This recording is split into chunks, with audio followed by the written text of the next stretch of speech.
رسول اللہ صلی اللہ علیہ وسلم آپ مجھے بتلائیے کیا ان کو توبہ اور استغفار کی ضرورت ہے کہ ان کے اگلے پچھلے سارے معاف ہیں؟ تو رسول اللہ اور انبیاء کیوں استغفار کیا کرتے تھے؟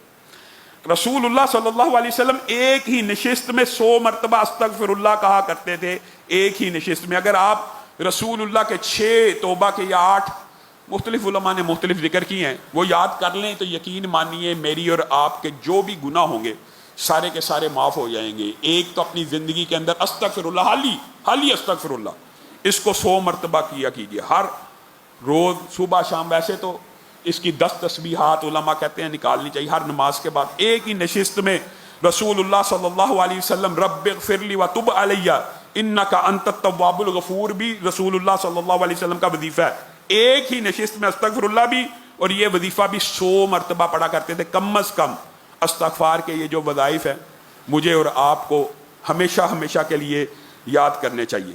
اور اسی طرح ایک وظیفہ ہے، حضرت ابو بکر کو رسول اللہ صلی اللہ علیہ وسلم نے کہا تھا اللہم انی ظلمت نفسی ظلما کثیرا ولا یغفر الذنوب الا انت فاغفر لی مغفرۃ من عندک وارحمنی انک انت الغفور الرحیم۔ یہ حضرت ابو بکر کو رسول اللہ صلی اللہ علیہ وسلم نے وظیفہ بتلایا ہوا ہے کہ یہ وظیفہ حضرت ابو بکر کو بتایا، حضرت ابو بکر نے پوری امت کو بتا دیا جو بندہ اپنے گناہوں کی مغفرت چاہتا ہے وہ یہ وظیفہ بھی کرے۔ اور استغفر اللہ الذی لا الہ الا هو الحی القیوم واتوب الیہ، اس وظیفے کے بارے میں صحیح حدیث ہے کہ اگر کوئی بندہ جنگ سے بھاگا ہو اور یہ وظیفہ کر لے تو اللہ رب العزت اس کا جنگ سے بھاگنا بھی معاف کر دیتے۔ اور اس کے بعد سید الاستغفار ہے۔ سید الاستغفار آپ بخاری شریف یا حدیث کی کتابوں میں سرچ کریں۔ اس کو یاد کرنا اس لیے بڑا ضروری ہے کہ یہ صرف توبہ اور استغفار کا وظیفہ نہیں ہے، بلکہ اس وظیفے کے اندر ایک خوبی یہ ہے کہ جو بندہ صبح کے ٹائم پڑھ لے رات کو فوت ہو تو جنت میں داخل ہو، رات کو پڑھ لے صبح کو فوت ہو جنت میں داخل۔ اور یہ وظائف اگر ہم یاد نہیں کریں گے، اور یہ وظائف آپ کی زبان کے اوپر بڑی تیزی سے چڑھ جاتے ہیں، اگر آپ ان کو یاد کریں ایک دفعہ تو یہ سارے کے سارے وظائف آپ کے زبان کے اوپر چڑھ جاتے ہیں۔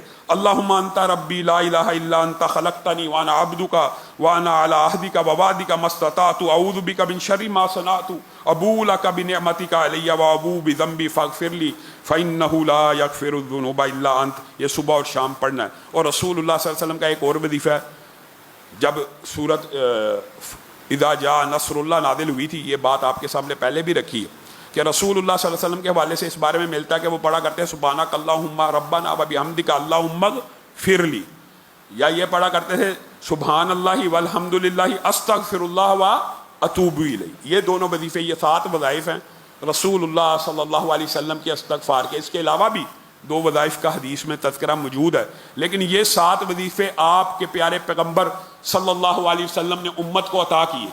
اور اگر سابق انبیاء کی بات کی جائے تو توبہ اور استغفار ان کی سیرت سے بھی ملتی ہے۔ حضرت آدم نے سب سے پہلے جو کلمہ کہا جس کی وجہ سے ان کے گناہ معاف ہوئے تھے کیا تھے؟ ربنا ظلمنا انفسنا وان لم تغفر لنا وترحمنا لنکونن من الخاسرین۔ اور حضرت یونس کی جو دعا ہے، بعض لوگوں نے کہا یہ تسبیح ہے، یہ بے شک تسبیح ہے، اور قرآن پاک میں یہ بھی آتا ہے کہ یہ اگر وہ تسبیح نہ کرتے تو وہ قیامت تک مچھلی کے پیٹ میں رہتے ہیں۔ لیکن اس تسبیح کے اندر بھی اپنے گناہوں کا اعتراف ہے، حالانکہ نبیوں کے تو گناہ آپ خود پتہ ہے اللہ تعالیٰ معاف کر چکا ہوتا ہے، تو ان کی تو اجتہادی خطائیں بھی اللہ تعالیٰ معاف فرما دیتا ہے۔ تو پھر بھی حضرت یونس کیا کہتے ہیں؟ لا الہ الا انت سبحانک انی کنت من الظالمین۔ اپنے آپ اپنی طرف نسبت کر رہے ہیں گناہ کی کہ میں اتنا جلیل القدر پیغمبر کہہ رہا کہ میں اپنی جان کے اوپر ظلم کرنے والا ہوں، آپ تو پاک اور صاف ہے، آپ نے جو مجھے مچھلی کے پیٹ میں اتنے دن رکھا آپ بری ہیں، میں ہی ظالم تھا۔